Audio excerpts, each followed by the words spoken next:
अस्सलाम वालेकुम दोस्तों, बरखुरदारो ये देख लो, हम सुबह के जब अटैक सुने हैं ना आदमपुर वाला, तो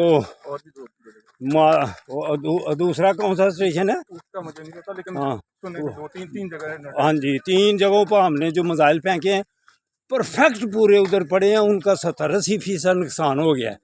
तो रफील इसलिए नहीं भेज रहे क्यों कि एयरफोर्स वालों ने कह दिया है पायलटों ने, या मोदी हमारे साथ बैठ, तो या फिर उधर ड्रोन भेज।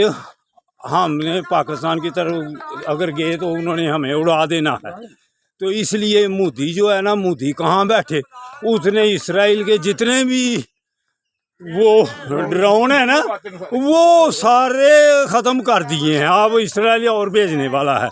इसराइल हम तेरी तरफ भी आने वाले हैं, तो बाज आ जा, अब गजा का कब्जा छोड़ और मिसाइल बंद कर, वगरना इधर से तेरे ऊपर मिसाइल फेंकेंगे, तुझे तबाह बर्बाद कर देंगे हम, अल्लाह की मेहरबानी से।